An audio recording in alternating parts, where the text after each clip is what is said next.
When Ibrahim Traore collapsed outside the hospital, staff assumed he was just another homeless man. They dragged him to the back entrance, gave him a dirty bed, and ignored his pain. None of them recognized the face on the golden plaque in their lobby, the face of their biggest benefactor. It was a scorching Tuesday afternoon in Ouagadougou. Near the modern St. Thomas Medical Center, a man in simple clothes walked slowly along the sidewalk. His name was Ibrahim, according to his worn name. He wore faded jeans, a wrinkled shirt, and old sandals. Nothing suggested wealth or power. He looked like any working man struggling through another difficult day. But appearances can be deceiving. Ibrahim had been visiting construction sites for the poor. He preferred dressing simply when among the people, to see the world through their iman. As he walked past the hospital, sudden, sharp pain shot through his chest. He stumbled, pressing against the wall for support. His vision blurred. He collapsed on the concrete steps of St. Thomas Medical Center. Security guard Marcus noticed first. He looked down with annoyance rather than concern. "Another one," he muttered. "These homeless people keep coming here thinking we're a charity shelter." Head nurse Sarah appeared, returning from her lunch break. "What's the situation?" she asked, not bothering to check if the man was breathing. "Just another vagrant," Marcus replied. "Probably drunk or on drugs." Sarah looked at Ibrahim's simple clothes, worn sandals, calloused hands. She made her judgment in 3 seconds. "We can't have people like this cluttering our main entrance. It's bad for our image." "Should I call an ambulance?" asked Janet, her assistant. "No, that costs money. Just drag him to the back entrance. Put him in the storage room." They dragged the unconscious man around to the service entrance, bumping his head against the doorframe. No one checked his pulse. No one took his temperature. No one looked for identification. They dumped him on a rusty bed in what used to be a supply closet. The room smelled of disinfectant and neglect. "He'll wake up eventually," Sarah said. "When he does, tell him this isn't a hotel." Hours passed. Wealthy patients received immediate attention in private rooms. The contrast was stark and deliberate. In the storage room, Ibrahim drifted in and out of consciousness. His head throbbed. When he tried to sit up, the room spun violently. Finally, a young cleaning woman named Grace entered the room. She gasped when she saw him. "Sir, are you all right? You're bleeding." "Water," Ibrahim whispered. Grace brought clean water and a damp cloth. "What happened? How did you end up here?" "I collapsed outside. They put me in here." Grace looked around the dirty room in horror. "This is a storage closet. You need proper medical attention." As she cleaned his forehead, she noticed something others had missed. Despite his simple clothes, there was dignity about this man. His voice carried quiet authority, even in weakness. "Let me get a doctor," Grace said. "They won't come. They've decided I'm not worth their time." Just then, Dr. Harrison Mitchell, the chief of staff, appeared in the doorway. "Grace, what are you doing?" "You're supposed to be cleaning the VIP ward." "This man needs help. He has a head injury." "This man is a vagrant," Dr. Mitchell interrupted coldly. "He doesn't belong in this hospital. We have standards." Dr. Mitchell was tall and arrogant. He had built his reputation serving wealthy patients. He looked at Ibrahim with undisguised contempt. "I don't treat charity cases. If he wants care, he can go to the public clinic." Ibrahim looked up. "Doctor, I can pay for treatment." Dr. Mitchell laughed mockingly. "You? Pay? With what money?"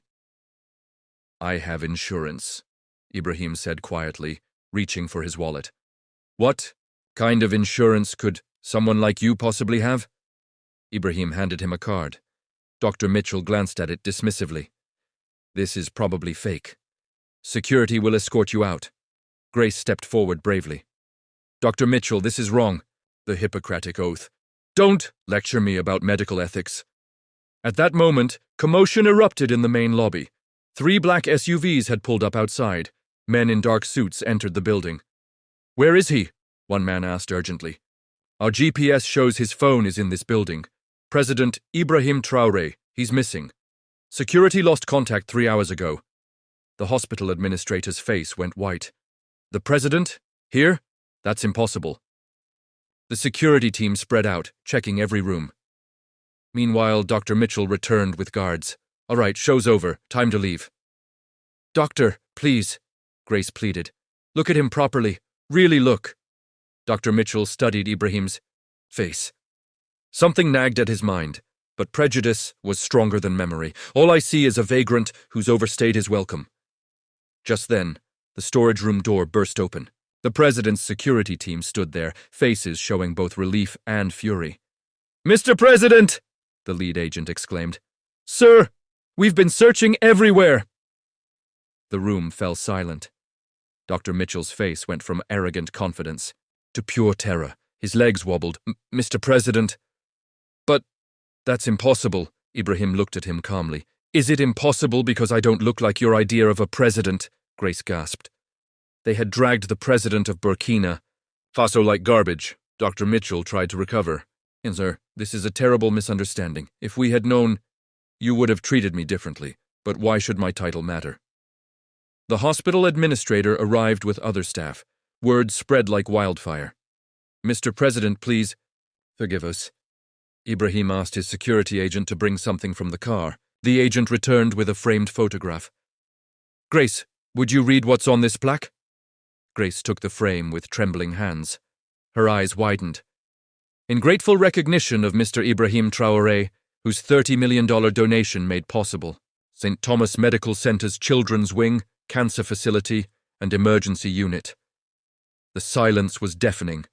Dr. Mitchell looked like he might faint. The man he'd called a vagrant had funded half the hospital. You built this place, Peterson," the administrator whispered. "I helped build it, and I specifically requested it serve everyone, especially those who couldn't afford private care." Ibrahim looked around the storage room. "I see my vision hasn't been realized," Grace was crying. "Sir, I had no idea. You were so humble. Grace, you were the only person who saw a human being, instead of making assumptions." Dr. Mitchell found his voice. "Mr. President, please, I was wrong. You didn't just make an error, you revealed who you are when you thought no one important was watching." The lobby filled with staff, patients, and reporters. "Mr. President, we will investigate immediately," Peterson said. Ibrahim shook his head. "This isn't about punishment. Your staff treated me exactly as they treat every poor person seeking help." Grace stepped forward. "I see this every day. Poor people, homeless people, workers like me, we're treated like we don't matter. Today, you experienced what we live with daily," she continued. "The difference is you have the power to change it." Ibrahim smiled at her courage. "Grace is right. Today wasn't about me being president. It was about being human." He turned to the gathering. "I donated $30 million because I believed healthcare was a human right. Today I learned money alone doesn't change hearts." Ibrahim looked at Dr. Mitchell. "Would you have treated me differently if you'd known I was president?" "Yes," Dr. Mitchell admitted. "Then you still don't understand the lesson." Ibrahim turned to Peterson. "This hospital will treat every patient with equal dignity, regardless of ability to pay. The costs will be covered by an additional $20 million donation, with one condition." Peterson's eyes lit up. "What condition?" "Grace is promoted to patient care supervisor, with authority to ensure respectful treatment." Grace gasped. "I'm just a cleaning woman."